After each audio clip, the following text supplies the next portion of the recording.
प्यारे बच्चों, स्वागत है आपका आज की ऑनलाइन कक्षा में। आज हम सीखेंगे कि किरण आरेखों के उपयोग द्वारा लेंसों से प्रतिबिंब किस प्रकार बनाए जाते हैं। पिछले वीडियो में हमने सीखा कि जब भी प्रकाश की कोई किरण लेंस के ऊपर आकर आपतित होगी तो वह किस दिशा में निकलेगी, तो उन्हीं का उपयोग हम यहाँ करेंगे। बड़ा आसान है। अगर आपको इसमें सिर्फ कुछ एक चीज़ों का ध्यान रखना है, जब भी आप किरण आरेख बनाएंगे स्केल पेंसिल का इस्तेमाल करेंगे। लेंस की आउटलाइन सधे हुए हाथों से धीरे धीरे बनानी है और केवल और इस बात का ध्यान रखना है कि दर्पण में यह था ध्रुव, यहाँ पे ये है प्रकाशिक केंद्र O F1 O से F2, यह है फोकस दूरी, और O C1 या फिर O C2 ये हैं वक्रता केंद्र।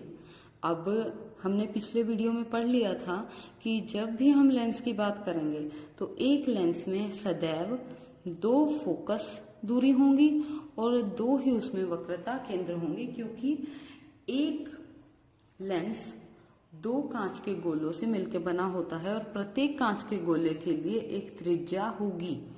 तो चलिए, अब इसमें मैंने क्या किया, इसमें मैंने रखी O से F1 की दूरी मैंने रखी है 1.5 सेंटीमीटर और O से 2F1 या फिर C1 की वैल्यू मैंने रखी है 3 सेंटीमीटर।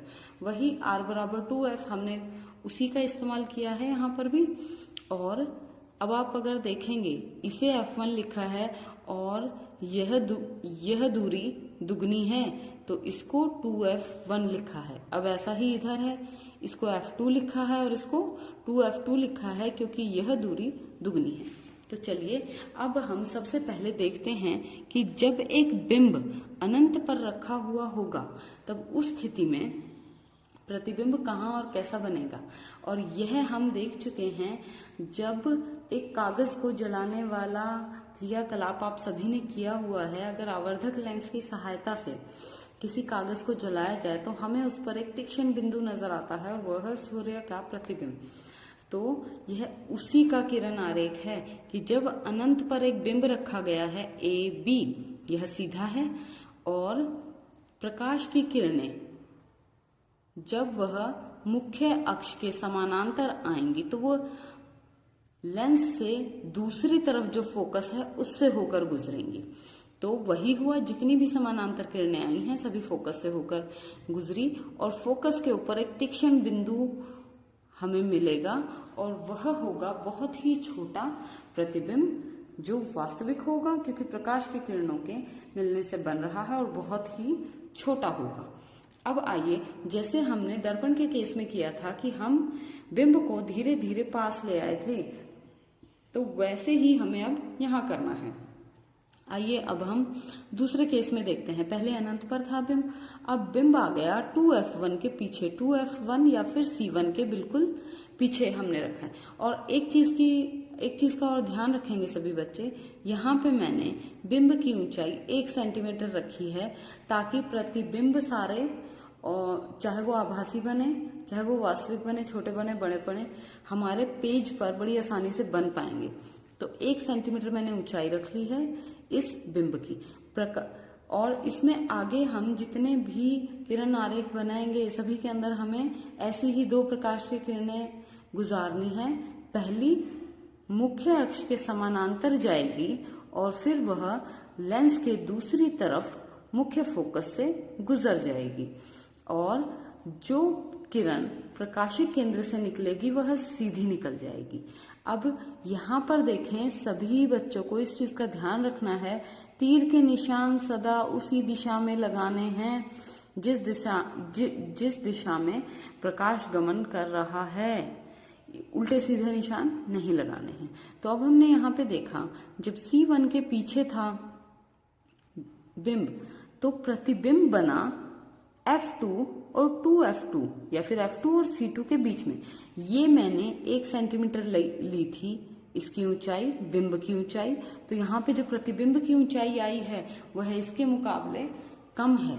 तो इसका अर्थ क्या है, एक तो वास्तविक प्रतिबिंब बनेगा क्योंकि किरणों के वास्तविक रूप में मिलने के कारण बन रहा है, उल्टा बनेगा और छोटा बनेगा। अब आ जाइए, जब हम बिंब को रखेंगे 2f1 या फिर c1 के ऊपर, यहाँ पर भी हमने 1 सेंटीमीटर ही ऊंचाई रखी है। प्रकाश की किरणें बिल्कुल वैसे ही गमन करेंगी, जो समानांतर आएगी, मुख्य अक्ष के समानांतर है ये वाली किरण। तो फिर यह मुड़कर f2 से निकल जाएगी और जो प्रकाशिक केंद्र से निकलेगी वह सीधी निकल जाएगी। जैसे कि हमने दर्पण में पढ़ा था कि जब वक्रता केंद्र पर रखा हुआ था बिंब, तब वक्रता केंद्र पर ही प्रतिबिंब बना था और उतनी ही समान ऊंचाई का बना था, केवल उल्टा बना था। तो वही बिल्कुल केस यहीं पे रहेगा कि जब भी C1 या फिर 2f1 पर बिंब रखा गया है तो जो प्रतिबिंब बनेगा वो C2 या 2f2 पर बनेगा और उल्टा बनेगा, वास्तविक बनेगा, समान आकार का बनेगा। तो अब आ जाइए, अब हम ले आए अपने बिंब को f1 और 2f1 के बीच में। अब इस स्थिति में क्या हुआ, हमने वही 1 सेंटीमीटर ऊंचाई रखी है, ए बी हमारे बिंब की, प्रकाश की जो किरण है वो समानांतर है मुख्य अक्ष के और वो निकल रही है f2 से, और जो प्रकाशिक केंद्र से निकल रही है वो निकल रही है सीधी। अब हम यहाँ पे देखें तो यहाँ पे जो हमारा प्रतिबिंब बन रहा है a डैश b डैश, वह बड़ा बन रहा है, उल्टा बन रहा है और वास्तविक बन रहा है क्योंकि प्रकाश की किरणों के मिलने के कारण बन रहा है। अब आ जाइए, जब हम बिंब को रखेंगे f1 के ऊपर, जब f1 के ऊपर रखा जाएगा बिंब, तब प्रकाश की किरणों का गमन वैसे ही दिखाना है। जब समानांतर आएगी मुख्य अक्ष के तो f2 से गुजरेगी, प्रकाशिक केंद्र से सीधे निकल जाएगी। अब हम इस केस में देखें तो यहाँ पर ये जो दोनों निर्गत किरणें हैं ये समानांतर निकल रही हैं। इसका अर्थ क्या है, अगर हम इसको अपने पहले किरण आरेख से कंपेयर करें, जब अनंत पे था बिंब तब छोटा प्रतिबिंब बना था f2 पर, मतलब फोकस पर। अब जब फोकस पर है तो अनंत पर बनेगा, प्रतिबिंब बहुत बड़ा बनेगा और वास्तविक बनेगा। अब आ जाइए हमारा उत्तल दर्पण का आखिरी, जब हम अपने बिंब को ले आए O और F1 के बीच में। अब इस स्थिति में आप देख रहे हैं क्या हो रहा है कि हमने 1 सेंटीमीटर ही रखी है ऊंचाई, वैसे ही गमन कर रही हैं प्रकाश की किरणें। जो समानांतर जाएगी वो F2 से निकलेगी और जो प्रकाश केंद्र से निकल रही है वो सीधी निकल जाएगी।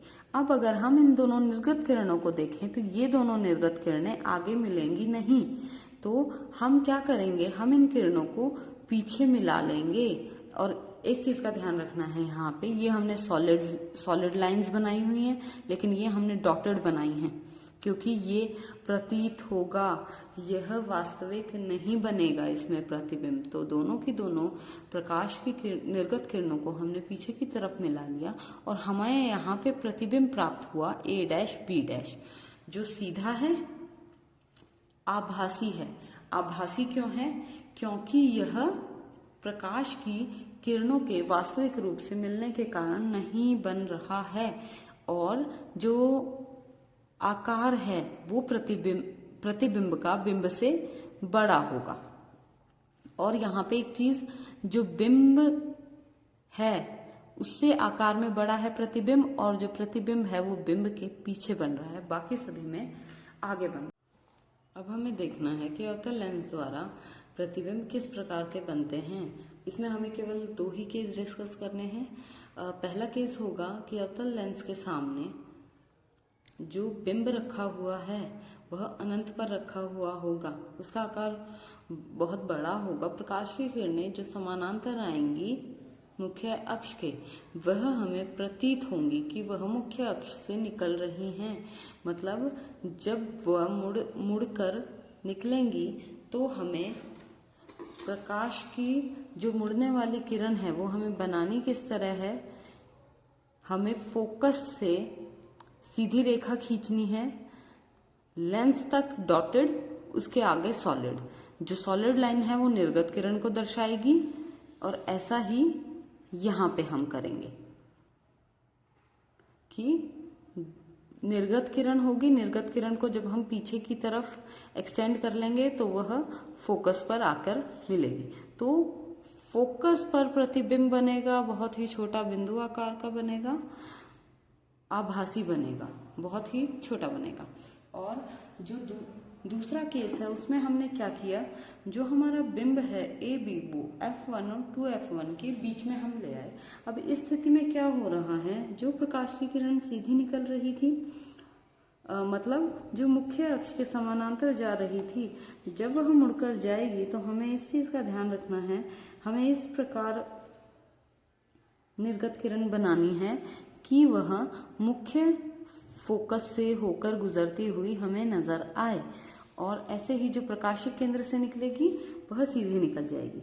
तो इस निर्गत किरण की जो एक्सटेंशन है फोकस तक वो, और जो ये वाली किरण है निर्गत किरण, इन दोनों के मिलने के कारण हमारे पास प्रतिबिंब बनेगा A' B', और यह छोटा होगा बिंब के आकार के मुकाबले, और यह आभासी होगा, छोटा आभासी।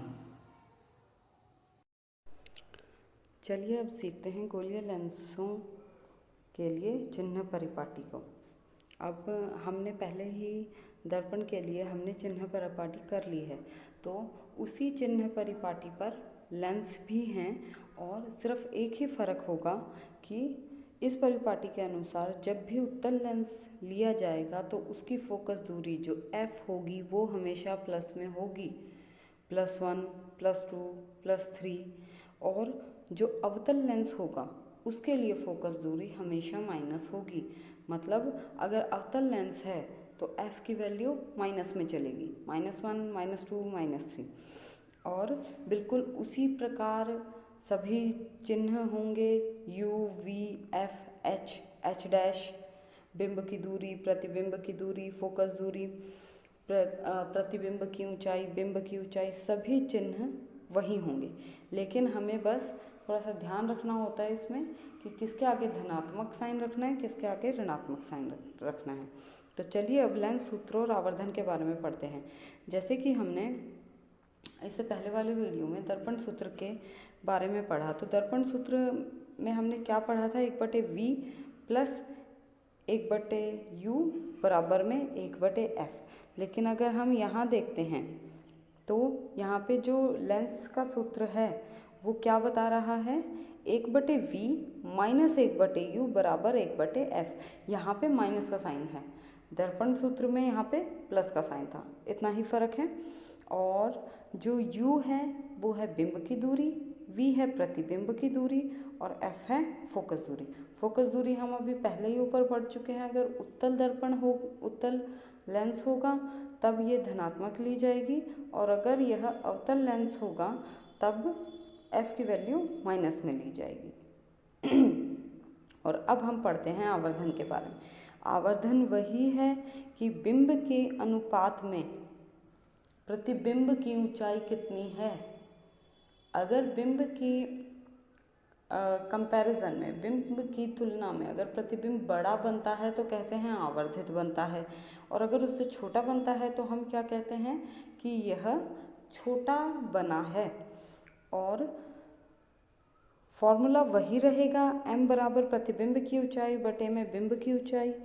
प्रतिबिंब की ऊंचाई H' से दी जाएगी और बिंब की ऊंचाई H से दी जाएगी। और इसके अलावा हमने दर्पणों के लिए एक और आवर्धन का सूत्र पढ़ा था, उसके अंदर हमने क्या पढ़ा था, m बराबर -V बटे में U। लेकिन यहाँ पे केवल यही फ़र्क है कि जो आवर्धन है वो H'/H से तो दिया ही जा रहा है, उसके अलावा V बटे U से भी दिया जाएगा। दर्पण में ये था -V बटे U, और यहाँ पे लेंस के लिए ये है V बटे U। H' है प्रतिबिंब की ऊंचाई, H है बिंब की ऊंचाई, U है बिंब की दूरी, और V है प्रतिबिंब की दूरी। इन फॉर्मूला का, लेंस सूत्र का और आवर्धन का इस्तेमाल हम आगे न्यूमेरिकल करने में करेंगे। तो चलिए अब इस पाठ का आखिरी टॉपिक एक बार देख लेते हैं, जो है लेंस की क्षमता। हम सभी को पता है कि जब आंखें कमज़ोर हो जाती हैं, चश्मे लग जाते हैं, तो सभी चश्मों का अलग अलग नंबर होता है, किसी का प्लस में होता है, किसी का माइनस में होता है। आज हम थोड़ा सा इसी के बारे में पढ़ेंगे। और लेंस की क्षमता होती क्या है? अपने पर पड़ने वाली किरणों को अभिसरित या अपसरण करने की क्षमता, कि कितने कोण से प्रकाश की किरणों को मोड़ सकता है कोई भी लेंस, यह उसकी क्षमता होती है। अब इसको व्यक्त किया जाता है P के द्वारा। इसको P के द्वारा P से निरूपित करेंगे, और यह F के साथ इस प्रकार संबंधित है, P बराबर 1/F।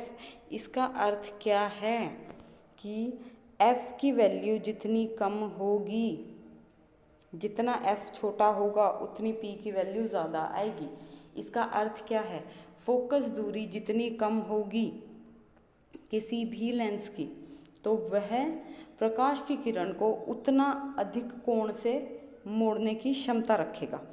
और अगर F की वैल्यू हो जाती है ज़्यादा, तो उस स्थिति में क्या होगा?